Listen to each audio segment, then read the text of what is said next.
بسم اللہ الرحمن الرحیم۔ السلام علیکم۔ میری پھپھو بہت امیر تھیں۔ انہوں نے بہت سے عمرے اور حج کیے ہوئے تھے۔ اب وہ ہر مہینے اپنے پیسوں سے محلے کی ایک خاتون کو عمرے پر بھیجتی۔ پورا محلہ میری پھپھو کو جھولیاں اٹھا اٹھا کر دعائیں دیتا تھا۔ محلے کے ہر گھر میں میری پھپھو کے چرچے تھے۔ ہر کوئی ان کی تعریف کرتا۔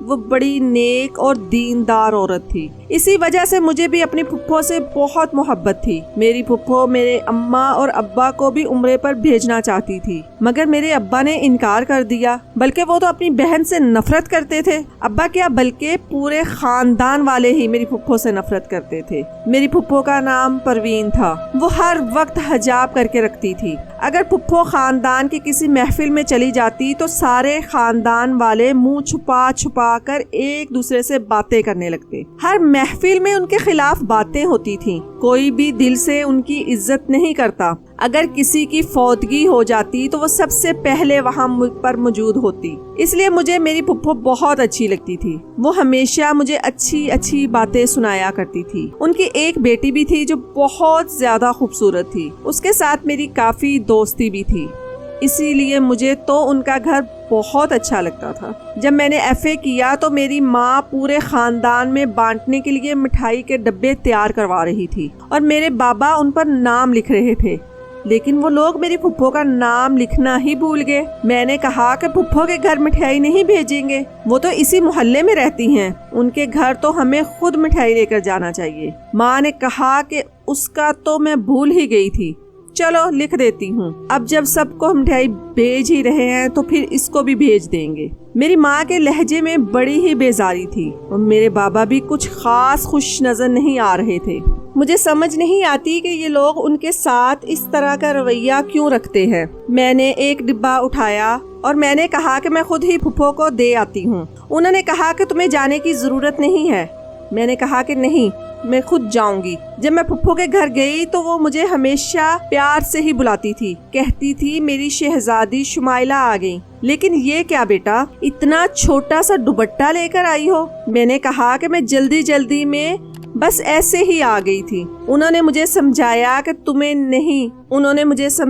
کہ نہیں بیٹا، تم لمبی سی چادر اوڑھ کر آیا کرو، اب تم بڑی ہو گئی ہو۔ بے شک ایک گلی سے دوسری گلی میں ہی کیوں نہ جانا ہو، کسی مرد کی نظر پڑ جائے تو اچھا نہیں ہوتا۔ مجھے ان کا یہ بات سمجھانا بہت اچھا لگتا تھا۔ میں ان کو بتانے لگی کہ میں کتنے اچھے نمبر لیے ہیں، لیکن تھوڑی دیر کے بعد ہی میرے بابا کا فون آ گیا۔ میری پھپھو نے کہا کہ شمائلہ میرے سامنے بیٹھی ہے۔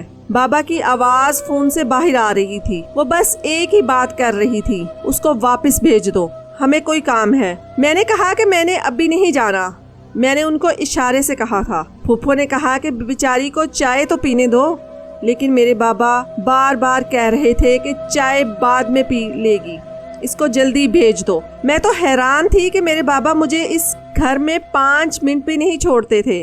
خیر میری پھپھو نے چائے بنوا لی اور مجھے پاس ہونے کی خوشی میں 5000 روپے دیے۔ جب میں واپس آئی تو میرے ماما اور بابا نے مجھے ڈانٹنا شروع کر دیا۔ میں نے پیسوں کا بتایا تو میری امی نے میرے ہاتھ سے وہ 5000 روپے چھین لیے اور کہا کہ کوئی ضرورت نہیں ان پیسوں سے گھر میں کوئی چیز لانے کی۔ انہوں نے وہ پیسے وہیں پر کھڑے کھڑے نوکرانی کو دے دیے۔ مجھے پورے خاندان میں سے کسی نے بھی اتنے پیسے نہیں دیے تھے، اور آپ لوگوں نے میرے پیسے نوکرانی کو دے دیے۔ میرے بابا نے میری ہتھیلی پر 2000 روپے رکھ دیے اور کہا کہ ان سے شاپنگ کر لینا۔ اب کہاں 5000 اور کہاں 2000۔ میں تو بہت زیادہ اداس ہو گئی تھی۔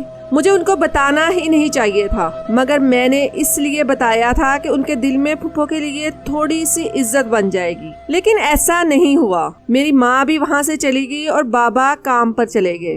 میرے بابا نے کہا کہ اس کو بار بار پروین کے گھر نہیں جانے دیا کرو۔ میں نے اپنی امی سے پوچھا یہ کیا بات ہوئی، آپ ایسے کیوں کرتی ہیں؟ میری ماں نے کہا کہ تم خود نہیں سوچ سکتی کہ وہ اتنے سارے پیسے کہاں سے لاتی ہے۔ میں نے کہا کہ اس میں سوچنے کی کیا بات ہے، وہ سرکاری اسکول میں ٹیچر تھی، ان کی پینشن آتی ہے اور پھر ان کی مارکیٹ میں 6 دکانیں ہیں، جن کا کرایہ اچھا خاصا بنتا ہے، وہ بھی تو پھپھو کے پاس ہی آتا ہے۔ اگر انہوں نے مجھے 5,000 دے دیے تو آپ اس کا کیا مطلب نکال رہی ہیں؟ میری امی کا کہنا تھا کہ زیادہ سوال جواب کرنے کی ضرورت نہیں ہے اور آئندہ اس طرح کی کوئی حرکت نہ کرنا، اپنے گھر میں آرام سے بیٹھو۔ اگلے دن امی گھر پر نہیں تھی، وہ بازار گئی تھی۔ جب میرے گھر میں پھپھو آئی اور مجھے ایک شاپر پکڑا دیا۔ انہوں نے کہا کہ میں نے محلے کی ایک خاتون کو عمرہ کرنے کے لیے بھیجا تھا اور وہاں سے تمہارے لیے یہ کھجوریں اور جائے نماز لے آئی ہوں۔ میں بہت خوش ہوئی اور اب تو میں نے پہلے ہی سوچ لیا تھا کہ میں یہ چیزیں امی کو نہیں دکھاؤں گی۔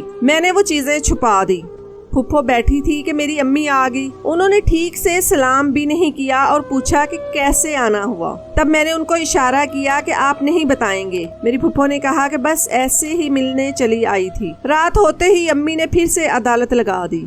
مجھ سے پوچھا کہ وہ کیوں آئی تھی اور میرے بابا نے بھی مجھے ڈانٹنا شروع کر دیا۔ بالآخر میں نے ان کو وہ چیزیں دکھا دی جو مجھے پھپھو دے کے گئی تھی اور کہا کہ مجھے لگا کہ آپ لوگ یہ چیزیں بھی کسی کو دے دیں گے۔ میری امی نے کہا دیکھا اب آپ کی بہن کی وجہ سے یہ ہم سے جھوٹ بولنے لگی ہے، کل کو دھوکہ بھی دے گی اور پرسوں گھر سے۔ اچانک میری امی کی زبان رک گئی تھی۔ وہ یہی کہنا چاہتی تھی کہ میں گھر سے بھاگ جاؤں گی۔ ایسی بھی کیا بات ہو گئی؟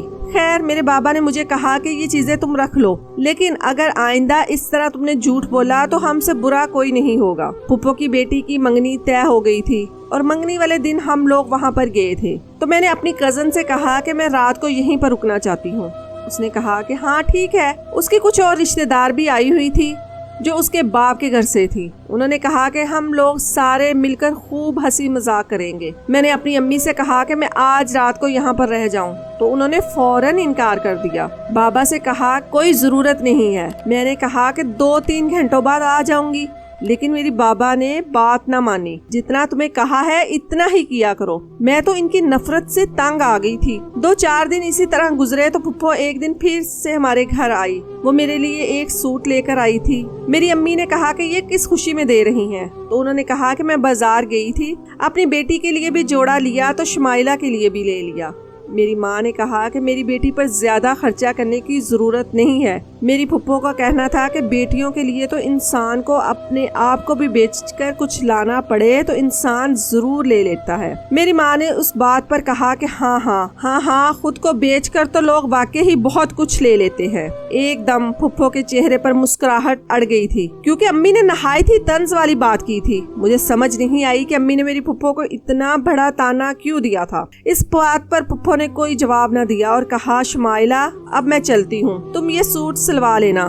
کچھ دن کے بعد میں نے اپنی بیٹی کے سسرال والوں کی دعوت رکھی ہے، اس دن میں تم لوگوں کو بھی دعوت پر بلاؤں گی، تم بھی آ جانا۔ شمائلہ تم یہی سوٹ پہن کر بہت اچھے سے تیار ہو کر آنا۔ میری ماں نے کہا کہ یہ کیوں اچھے سے تیار ہو کر آئے؟ تم اپنی بیٹی کو اچھے سے تیار کرنا۔ میری ماں کو میری پھپھو کی ہر بات سے مسئلہ ہوتا تھا۔ میری پھپھو کی آنکھوں میں بالآخر آنسو آ ہی اور میں بھی حیران رہ گئی۔ وہ آنسو چھپاتے ہوئے وہاں سے چلی گئی۔ جب کوئی روتا ہے تو سامنے والے کو پتہ چل جاتا ہے۔ کچھ لوگ جان بوجھ کر نظر انداز کر دیں تو یہ الگ بات ہے، لیکن مجھے فوراً پتہ چل گیا تھا کہ وہ اس گھر سے رو کر ہی نکلی تھی۔ اور عجیب بات یہ تھی کہ جتنی نفرت میری ماں کو میری پھپھو سے تھی وہ تو جائز تھی۔ بھابھی اور نند میں اس طرح لڑائی جھگڑے اور نفرت ہوتی رہتی ہے، لیکن میں اس بات سے حیران تھی کہ میرے بابا کو بھی میری پھپھو سے بہت نفرت تھی، جبکہ وہ ان کی چھوٹی بہن تھی۔ رات کو پھر امی اور بابا آپس میں کوئی بات کر رہے تھے۔ تھوڑی دیر کے بعد بابا نے پھپھو کو کال ملا دی۔ میرے بابا ان کو کہہ رہے تھے کہ دیکھو پروین، تم اپنی حرکتوں سے باز آ جاؤ، میری بیٹی کے ساتھ یہ سب کچھ نہ کرو، وہ بہت معصوم ہے، وہ تمہاری اصلیت نہیں جانتی، وہ تو تم سے محبت کرتی ہے، کل کو اس کا دل ٹوٹ گیا تو کیا سوچے گی؟ بابا کیوں اس طرح کی باتیں کر رہے تھے؟ میری پھپھو آخر میرے ساتھ کیا کر رہی تھی؟ میرے بابا نے مزید کہا کہ آئندہ تم خود ہی اس سے دور رہنا، ابھی اس کو ساری کہانی کا پتہ بھی نہیں ہے، لیکن تمہیں تو پوری بات کا پتہ ہے، وہ ہمیں تنگ کرتی ہے، مجھے اس کا تمہارے گھر آنا یا تمہارے ساتھ رکھنا بالکل بھی پسند نہیں ہے۔ آج میں تمہیں پیار سے سمجھا رہا ہوں، نہیں تو اس کے بعد مجھے کوئی اور طریقہ اپنانا ہوگا۔ مجھے بالکل بھی سمجھ نہیں آتا کہ یہ کیا ہو رہا ہے۔ مجھے شاید کسی اور سے پوچھنا چاہیے تھا کہ مجھے یہ بات کون بتا سکتا تھا۔ میری ایک خالہ تھی، جو پھپھو کے ساتھ ہی کالج میں پڑھا کرتی تھی۔ خالہ اور پھپھو کی آپس میں بہت دوستی تھی، لیکن میری یہ خالہ بھی اب میری پھپھو سے زیادہ میل ملاپ نہیں رکھتی تھی، لیکن ان کی پہلے آپس میں بہت دوستی تھی۔ اب میری خالہ ہی ہے مجھے بتا سکتی ہے کہ میری پھپھو کو سارے خاندان میں برا کیوں سمجھا جاتا ہے۔ ایک روز میں ان کے گھر چلی گئی اور ان سے ساری بات پوچھنے لگی۔ انہوں نے پھپھو کے بارے میں مجھے ایسی بات بتائی کہ میری جسم سے جان نکل گئی۔ بنا کچھ کہے ہی میں واپس آ گئی۔ کچھ دن اسی طرح گزر گئے اور پھر میرے دماغ میں خیال آیا۔ میں اگلے ہی دن پھپھو کے گھر چلی گئی، جبکہ میرے بابا نے مجھے منع کیا ہوا تھا۔ جس دن سے میرے باپ نے ان کو فون پر منع کیا تھا، وہ مجھ سے کوئی بھی بات نہیں کر رہی تھی۔ میرے ساتھ انہوں نے سارے رابطے ختم کر دیے تھے۔ جب میں ان کے گھر داخل ہوئی، شام کا وقت تھا۔ میرے بابا مجھے شام کو جانے سے منع کرتے تھے، لیکن میں نے بابا کے ساتھ ضد لگائی تھی۔ میں نے پھپھو کو کہا کہ آپ میرے آنے سے خوش نہیں ہوئی؟ انہوں نے کہا کہ تمہارے باپ نے منع کیا تھا۔ میں نے کہا مجھے پتا ہے، اسی لیے تو میں آپ سے ملنے آئی ہوں۔ انہوں نے کہا کہ بیٹا، ماں باپ کے ساتھ ضد نہیں لگاتے۔ میں نے کہا کہ نہیں، اس موضوع پر تو میں ضرور ضد لگاؤں گی اور یہاں سے نہیں جاؤں گی۔ میں بھی ان کے گھر میں سکون سے بیٹھ گئی۔ میری کزن بھی حیران ہو رہی تھی۔ آج جمعے کا دن تھا۔ میرے پھپھو نے بہت اچھی کھیر بنائی تھی۔ انہوں نے کہا کہ کھیر کھا لو پھر چلی جانا۔ میں نے کہا کہ کھیر کھاؤں گی لیکن جاؤں گی نہیں۔ انہوں نے کہا کہ اچھا بابا، تم سے ضد کون لگائے، میں تو تمہارے لیے کھیر لے کے آتی ہوں۔ وہ میرے لیے کھیر لے کر آئی اور جب سے میں نے کھیر کھائی تھی، نہ جانے کیوں مجھے عجیب سی نیند آ رہی تھی۔ مجھے ایسا لگتا تھا کہ مجھے چکر سے آ رہے ہیں اور میں بے ہوش ہو جاؤں گی۔ جب اگلے ہی پل وہاں پر کچھ ایسا ہوا کہ میرے ہوش اڑ گئے۔ اس کے بعد کیا ہوا مجھے ٹھیک سے یاد نہیں، لیکن رات ہوئی تو گھر میں شور مچا ہوا تھا۔ میرے بابا، میرے چاچو، میرے انکل اور خاندان کے کچھ بڑے وہاں پر موجود تھے۔ انہوں نے شور ڈالا ہوا تھا۔ کوئی میری پھپھو کی بات کا یقین نہیں کر رہا تھا۔ باہر پولیس بھی آئی ہوئی تھی جس کو میرے بابا بیان دے رہے تھے۔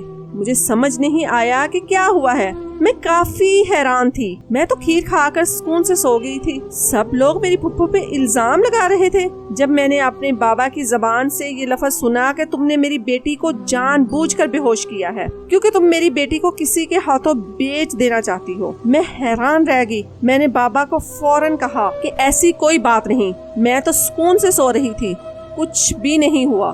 دراصل جب ہم لوگ وہاں پر بیٹھے تھے تو اچانک سے گھر میں چور گھس آئے اور وہ لوگ ڈاکو تھے اور گھر سے سونا اور قیمتی چیزیں چوری کرنا چاہتے تھے۔ پھپھو نے مجھے اور اپنی بیٹی کو بچانے کے لیے کمرے میں بند کر دیا اور ان لوگوں کو اپنا سارا سونا اور قیمتی چیزیں دے کر اس گھر سے بھیج دیا۔ اسی لیے بھی پولیس آئی تھی اور وہ لوگ پکڑے گئے تو وہ بھی یہی کہانی سنا رہے تھے اور پھپھو بھی یہی سب کچھ کہہ رہی تھی، لیکن پھر بھی کوئی ان کی بات کو نہیں مان رہا تھا کیونکہ میری پھپھو کی کہانی ہی کچھ اس طرح کی تھی۔ جب وہ بہت زیادہ کم عمر تھی تو میرے دادا نے ان کی شادی کروا دی، لیکن جس آدمی سے ان کی شادی ہوئی وہ بالکل بھی اچھا انسان نہیں تھا۔ اس کا تعلق ایسے لوگوں سے تھا جو برے کام کیا کرتے تھے۔ میری پھپھو شادی کے بعد چپ چپ رہتی تھی، کسی سے کوئی بات نہیں کرتی تھی۔ ایسا لگتا تھا کہ کوئی بات ہے جو وہ کسی کو بتانا نہیں چاہتی۔ وہ بہت زیادہ بیمار بھی رہا کرتی تھی۔ انہوں نے 2 دفعہ اپنا حمل بھی ضائع کروا دیا۔